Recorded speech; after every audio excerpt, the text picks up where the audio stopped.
This week on Talking Pictures with Neil Rosen, we'll look at a new version of the classic sci-fi thriller The Invisible Man, starring Elizabeth Moss. Greed, a satire about the super rich with Steve Coogan, and Ordinary Love, about a married couple battling cancer, featuring Liam Neeson and Leslie Manville. Plus, a look at Billy Crystal's latest film, Standing Up, Falling Down. We've got all that and many more movie picks coming up.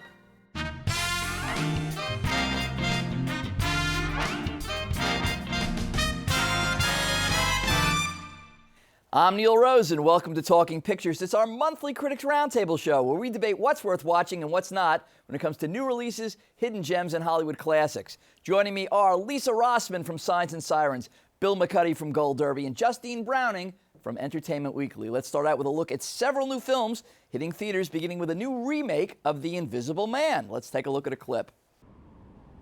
He has figured out a way to be invisible. You know exactly what I'm talking about. He's not dead. I just can't see him. Okay. No, I agree with you. Adrian was brilliant. But it wasn't because of anything he invented. It was how he got in people's heads. Justine, tell me about The Invisible Man. Well, this is very loosely based on the classic story. It's given a Me Too-esque spin, and it's from horror director Leigh Whannell, and it stars Elizabeth Moss as a woman who flees an abusive marriage. And as she's grappling with the PTSD she suffered during the relationship, she learns he's actually taken his own life. But after a series of mysterious events starts to happen, she starts to suspect that not only is he alive, but because he was an innovator in the field of optics, he's actually made himself invisible and is slowly destroying her life. I went into this with zero expectations, and I found myself pleasantly surprised by how atmospheric it is and how in the second act it really picks up steam. There's a lot of unexpected turns, and I think it's actually a potent metaphor for abusive relationships. It does need a second act, because the first, I would say 30 or 45 minutes of this movie, you're like, wait a minute, come on. I mean, she does much better work in other places. Talking about Elizabeth Moss now. Obviously, Handmaid's Tale is much better than this. Well, this is a variant on her character from Handmaid's Tale. She's, again, trying to escape, trying to get out. You know? I'm actually wondering about Elizabeth Moss and all her weirdly histrionic performances. I'm kind of done with her. And in general, I had one good revelation as a result of this film, which I find basically pointless, which is if I never have to watch another movie about a woman being stalked again, it would still be too soon. I feel like Hollywood, the few films that actually star women are always basically about them being victimized and objectified, and this movie had zero payoff for all the stress. Well, you'll hate what I'm about to say. I will, because I'll hate it, the only thing that really is interesting about it is that this invisible guy kind of tries to frame her or make her, other people around her think she's crazy, which it doesn't. Gaslighting. No, that is an old... gaslighting. Yeah, gaslighting women is the oldest Hollywood trope besides, I don't know, men with guns. Okay, well, I was sitting next to you, Bill, and there's something that happens halfway through the movie, at which point, up till this point, I was pretty bored with the movie. Something happens and Bill goes, now it's going to get interesting.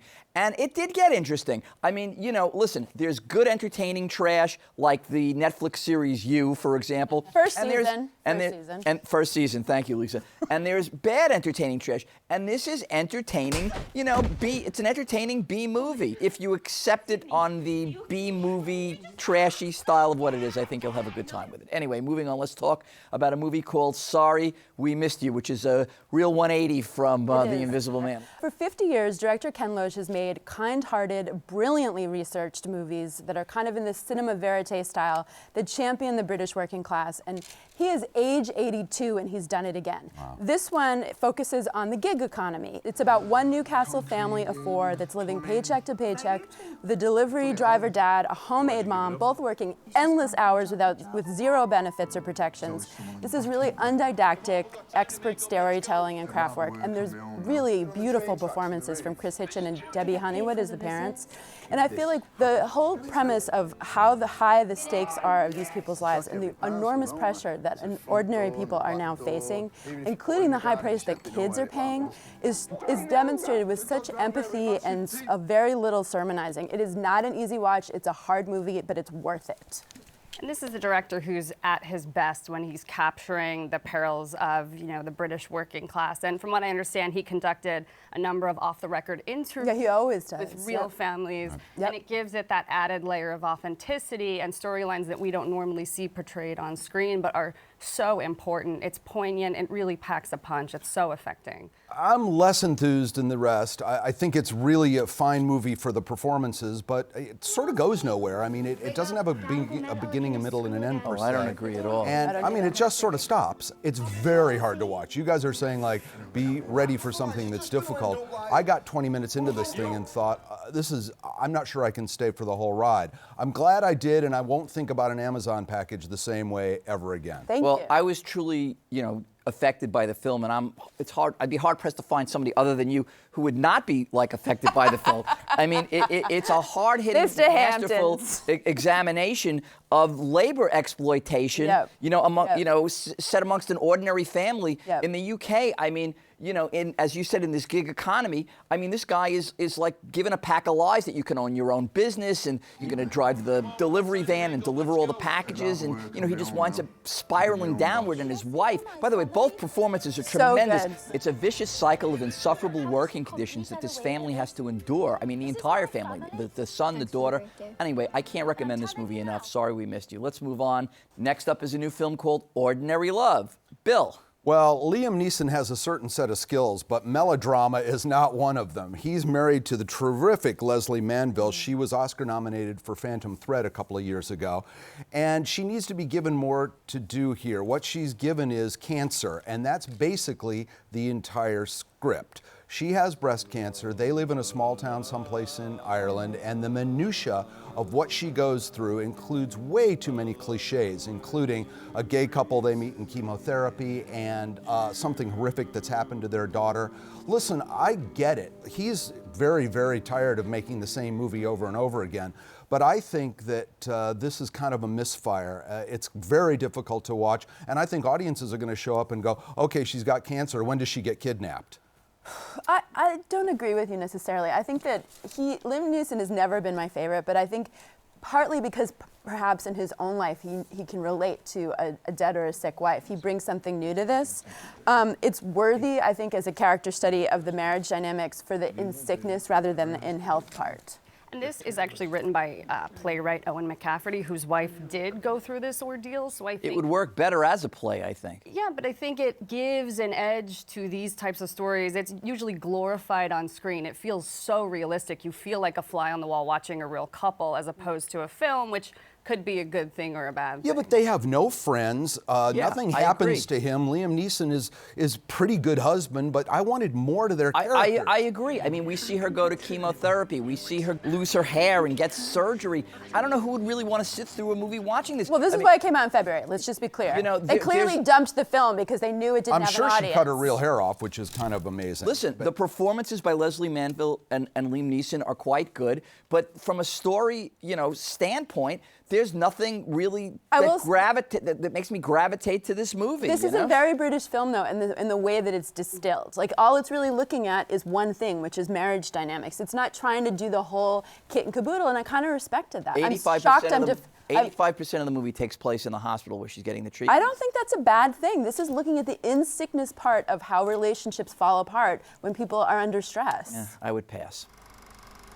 Justine, tell us about the new movie Greed. Well, this centers on billionaire fashion mogul Richard McCready, who's played by Steve Coogan in the film. And after an epic public fall from grace, determined to win back the people's favor, he has the bright idea of hosting a lavish 60th birthday party on the island of Mykonos. This is from director Michael Winterbottom, who's more known for dark political stories. This is more in the satirical vein of his film 24-Hour Party People. And though it has a lot to say on the problematic nature of the fashion industry, and it proves to be an entertaining piece of escapism, it has tonal issues that are very imbalanced, and it's trying to juggle drama and packing a punch, but ultimately falls flat.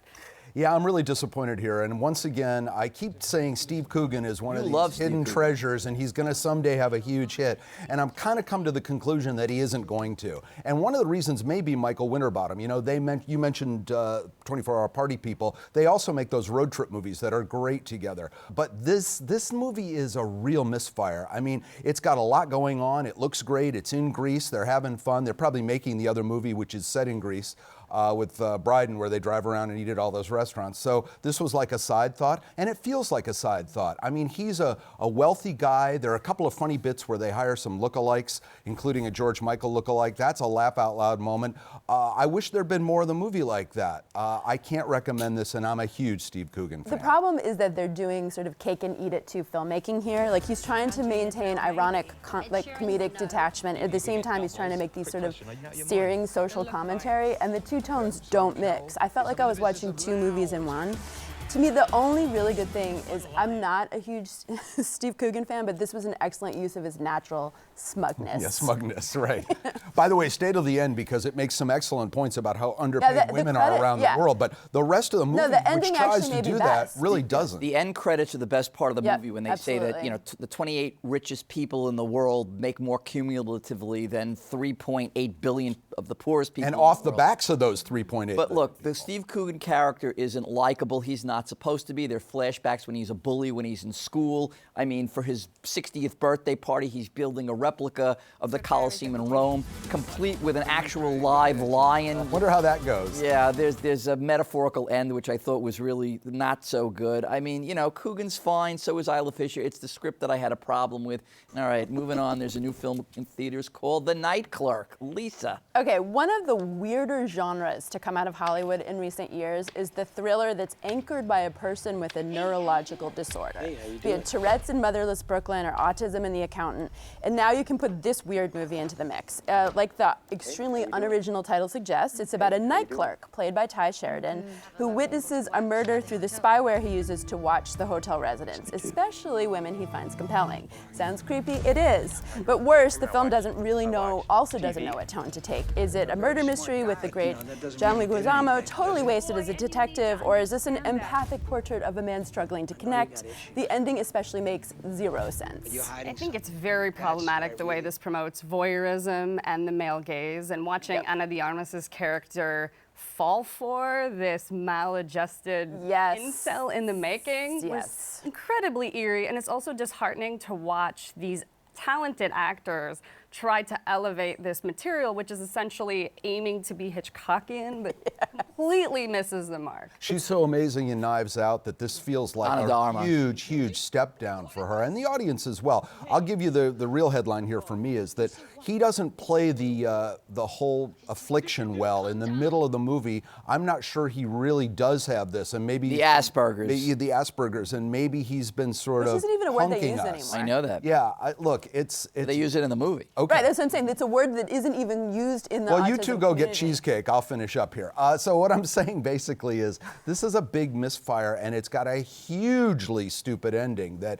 will have people going, wait, did that happen or did that happen? Okay, the ending is so bad that I called up the publicist after I saw this movie and actually said, can you explain the ending to me? And the publicist couldn't do it. Then I called each one of you individually, and you couldn't even explain the ending to me. So the ending invalidates the whole movie. That said, I did enjoy Ty Sheridan's performance, and I thought that, you know, there's very darkly comedic moments in this because he has no filter, because he has what they call in the movie Asperger's. I mean, he would go up to an obese person and say, you're too fat, you have to lose weight, otherwise that was a good scene. You know, you're gonna die of heart disease. And he starts rattling off like Rain Man, 100 other like afflictions that can come from obesity. And there are other moments like that. So I was never bored. It held my attention, but the ending is just so like, what is going on here? That again, you know, it just kind of. We forgot Helen Hunt as the mom. How can you go wrong? What happened to Helen Hunt? Anyway, Standing Up, Falling Down stars Billy Crystal as a dermatologist who strikes up an unusual friendship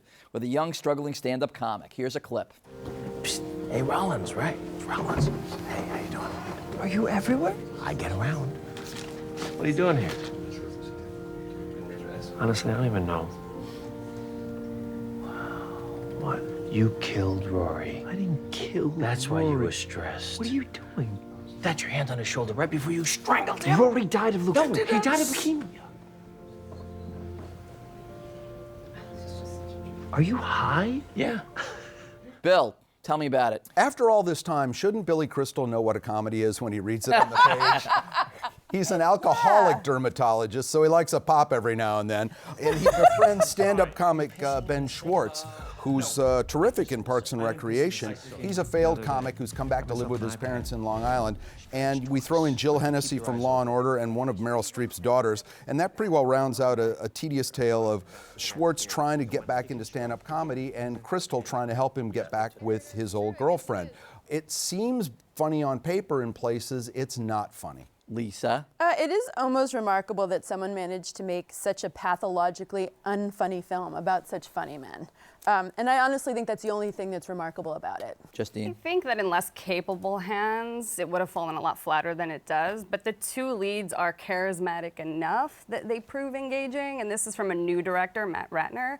So I am actually looking forward to seeing what he does moving forward. I think there's some promise. Maybe a hooker with a heart of gold. I'll tell you something. I'm looking forward to seeing him get out of show business. I am too. I saw this movie last April at Tribeca. Okay, and you win. I was very disappointed with the film, and I was expecting it to be much better on a comedic level. But then I watched it again last night, and with no expectations whatsoever. I have to tell you, the comedy part still doesn't work so well. They think they're a lot funnier than they are.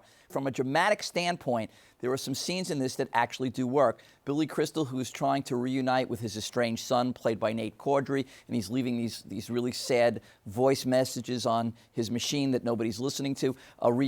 He shows up unexpectedly at that son's house.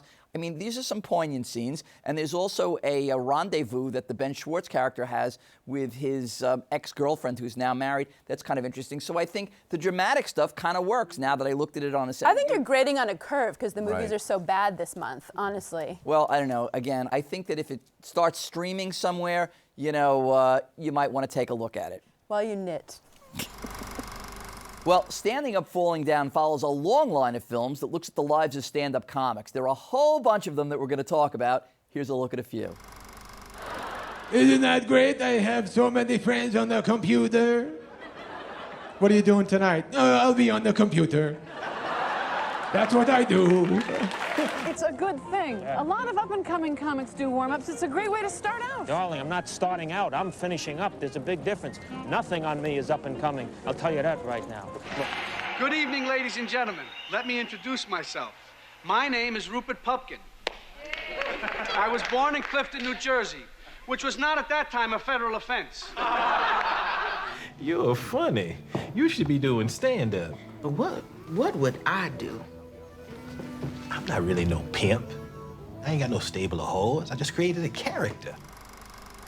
Hit me with a stand-up comedy film. The Big Sick, which stars Kumail Nanjiani, and it's actually co-written by him and his wife, Emily V. Gordon, and it's about how when they first met and he was a struggling stand-up, she ended up in a coma, and it's how he bonded with her family while she was unconscious, despite their cultural differences. It's really heartwarming. It's a nutty coma comedy. It's really good. I think it was actually the best rom-com of that year, too. Really good movie. Love it. All right, Bill? I love Eddie Murphy, as we all do, and Dolomite is my name, and you can still watch it on Netflix right now, so I highly recommend that. We've talked about this film ad nauseum. It's a snub for Eddie Murphy.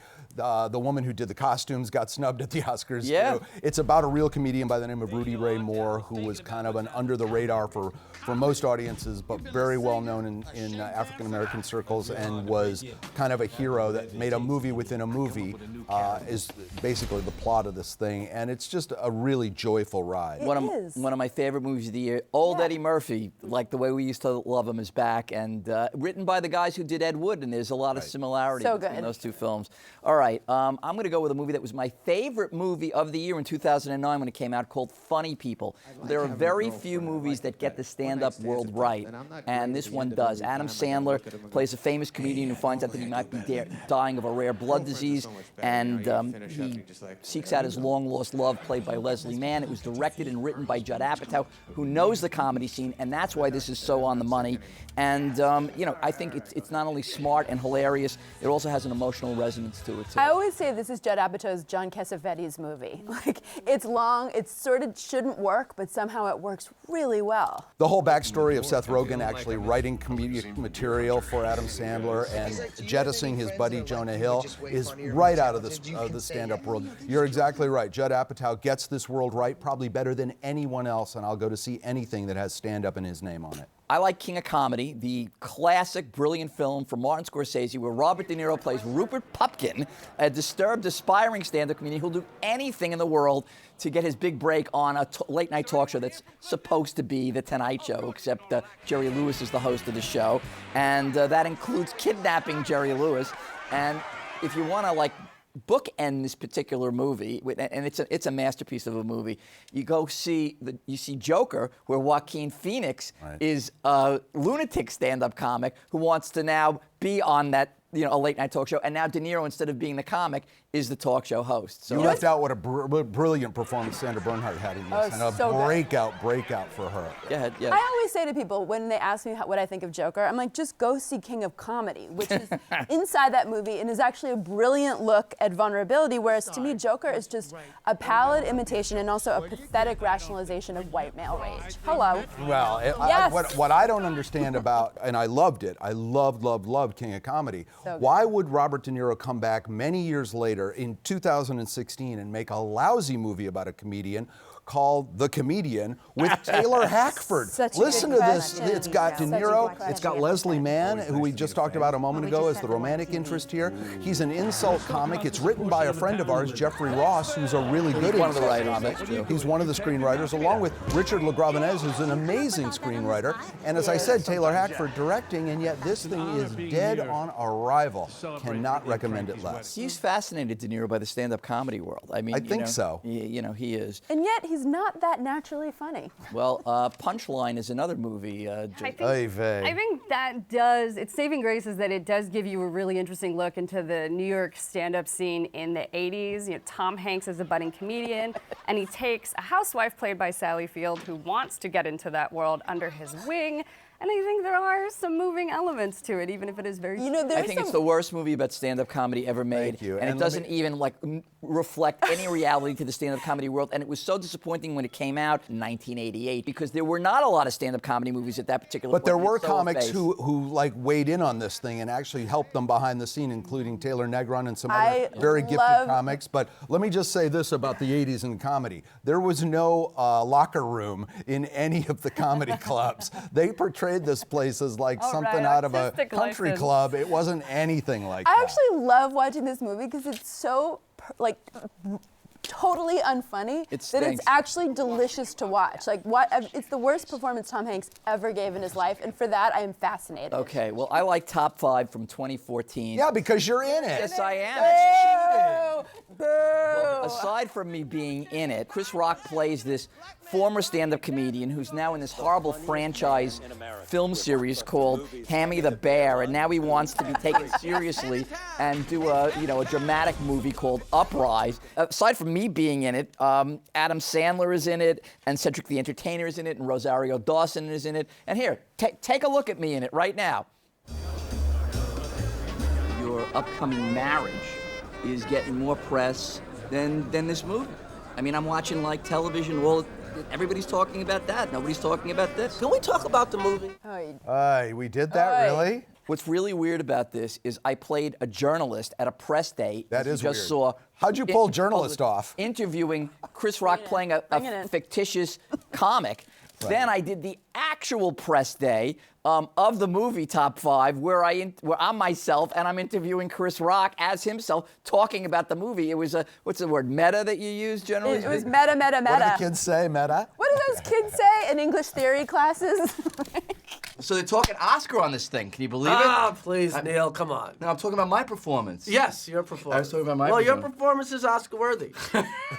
When we did this movie, we improvised for like 20 minutes. Yes, we did. And I was kind of like acting as the straight man. I was setting you up with lines, and you had a lot of funny responses. And when I saw the movie, none of those responses made it into the movie. There's basically 2 cuts in the movie, and we figured out that when you take out the sillier things, the movie got better. So yeah, there's a lot of real funny stuff with us being interviewed, but it was just too silly, some of it. It was like, yeah, who's gonna sing at the wedding? Let's see, Kool and the Gang. Right, I remember Destiny's that. Child, with both Beyoncés.